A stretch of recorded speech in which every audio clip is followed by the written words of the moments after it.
Hello, all my movie-loving maniacs. It's your boy Bradford Lassiter, aka Big Brad the Rock. Now, there have been a lot of movies that have come out between January and now, and I'm getting ready for Logan, which comes out this weekend. I don't know when you're seeing this; it might be before Logan or after Logan, but either way, I just know right now at this very moment I'm gonna see Logan this weekend or Monday, I should say.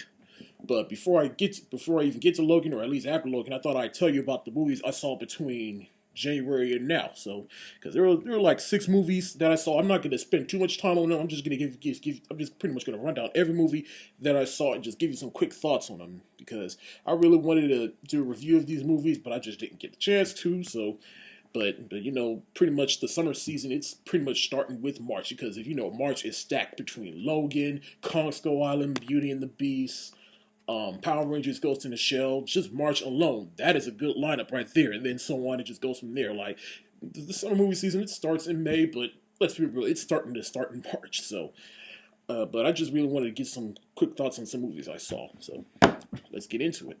Starting with the movie that I actually saw in December, and it was the holidays around that time, and I just didn't get a chance to make a review of that movie. And you're probably thinking, how are you able to come out with a review of Rogue One, but not a review of this?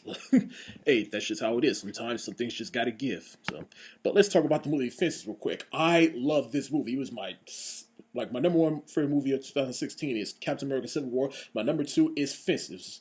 This is Denzel Washington's third movie that he directed, and because he was in the original stage play, well, not the original, just the revival of the stage play, but Denzel Washington, he is great in this movie. The plot of the movie is pretty much it's about Denzel Washington trying to provide for his family, at the same time teaching some hard lessons to his son, but that's pretty much the gist of the plot right there. But the performances in this movie were fantastic. Denzel Washington, he should have gotten, well, Casey Affleck, he was good in Manchester by the Sea, but if it wasn't for him, Denzel Washington for sure would have gotten an Oscar for this movie.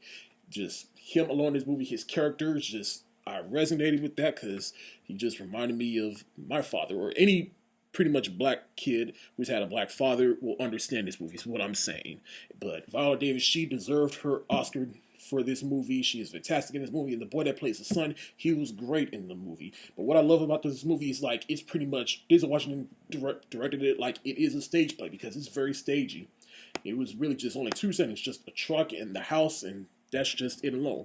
And the other thing I like about this movie was just how metaphorical it was with all the monologues Denzel gives and all the other characters, and it was just too real. So, but I give Fences 5 stars for it's a masterpiece. Next up is Hidden Figures. If I were to make a top 10 list, this would probably be at my number 10. So, but Hidden Figures, but pretty much what I loved about this movie is in a world where we get a lot of movies about slavery and segregation, this movie is along those veins of segregation or the civil rights times, but it doesn't beat us over the head with it. It just didn't rely on that. It was a little bit more uplifting, but I guess that's really at the same time, it's a negative for that movie. It was just too uplifting, and it just didn't feel too real. It was just too safe for his own good. But in that, I still love this movie for what it was. But pretty much the plot of this movie is about three women.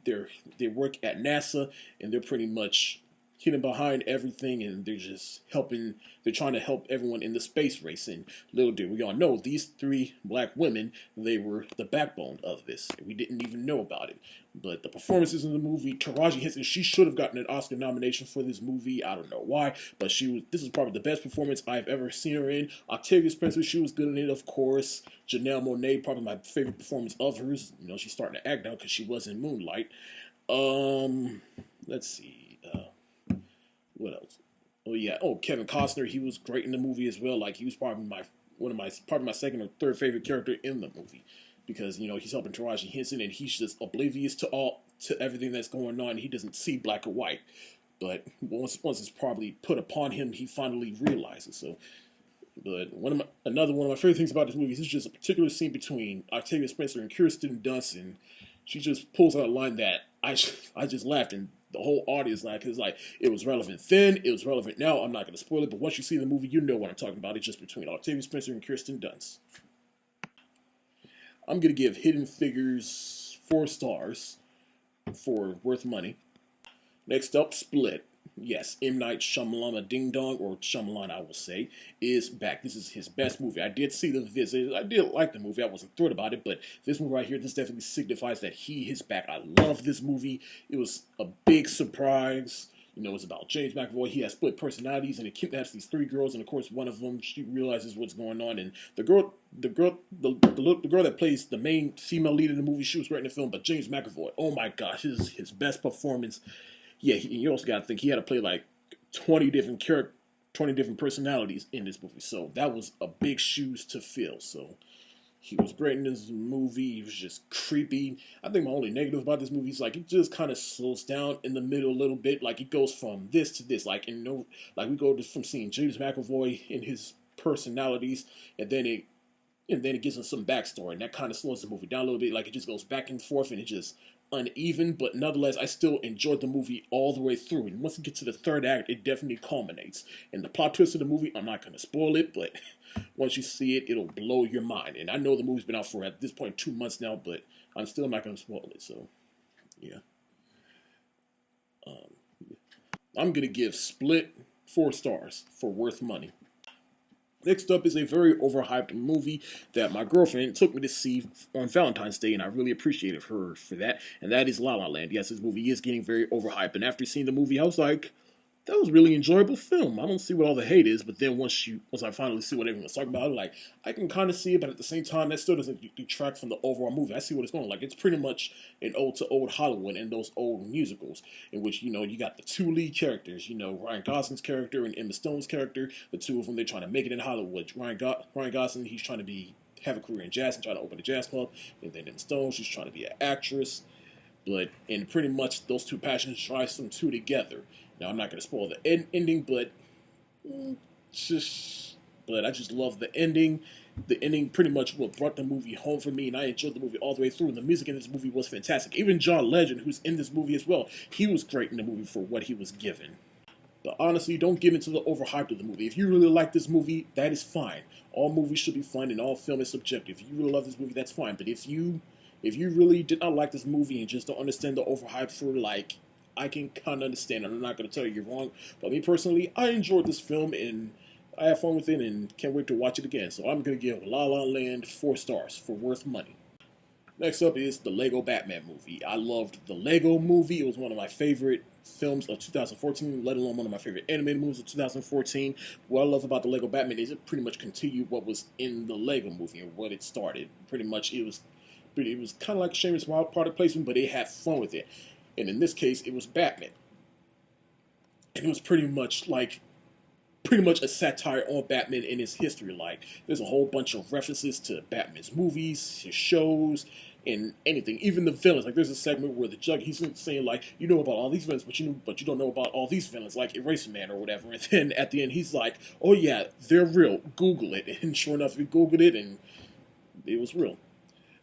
But again, what I loved about this movie is it was funny and it had fun with Batman, but at the core of it all, it was still a legitimate Batman story, though. And that's what I loved about it. Like, it had a grounded Batman movie, but at the same time, it was a funny Lego movie. And it's something that meshed together perfectly. And the voice acting with Will Arnett as Lego Batman was just, it was funny in the Lego. I liked him in the I loved him in the Lego movie, and I like him in the Lego Batman movie. And all the other voice cast is fantastic. Like Zach Galifianakis, he plays the voice of the Joker, and this is the first time I ever felt sympathetic for the Joker. I'm not going to spoil that, but just watch that. You'll be like, aww. But I pretty much have fun with this movie. Probably one of my favorite. Screw it, it's probably in my top 5 favorite movies of the year so far, and I haven't seen that many movies that came out this year, but I'm going to give the Lego Batman movie 4 stars for worth money. And then finally, I had just seen Get Out, which is directed by Jordan Peele. Great directorial effort, Jordan Peele, because this movie, that was just fantastic. I'm not even going to spoil all the movie for you, but it's pretty much about this interracial couple in which her black boyfriend, she meets her white family, and the white family is not all who they seem to be, and then some weird shit starts happening, and now he's trying to get out. But pretty much, what I liked about this movie is how It kind of has some predictable moments, though. Like, you think it's going to go one way, but then it switches and flips on itself and then goes another way. It was just like that throughout the whole movie. And another thing I like about this movie, while it is pretty much essentially a horror film, but it has some funny moments in it, particularly the best friend in the movie. He was hilarious, and he was pretty much the voice of reason. Like, pretty much we need him in every horror movie, because you put him in every horror movie, he will add some sense to it. Whatever stupid horror movie it is, he was just funny. But again, what I liked about the movie is it was just a good balance between like the scary moments and the funny moments. It was a good balance between horror and humor. But all the cast was great in this movie, and Jordan Peele, he directed the hell out of this movie. Great effort, man. I love this movie. I'm gonna give Get Out 5 stars for it's a masterpiece. And that's it for my quick movie rundown. And that's it. Have you seen any of these movies that I quickly reviewed? Let me know in the comment section below. But that's it for the day. If you like what you see, go ahead and hit that thumbs up button. If you want to see more, check out my channel. The link is in the description below. And be sure to check me out on Facebook, Twitter, Tumblr, Instagram, Movie Pilot, and Periscope. Peace.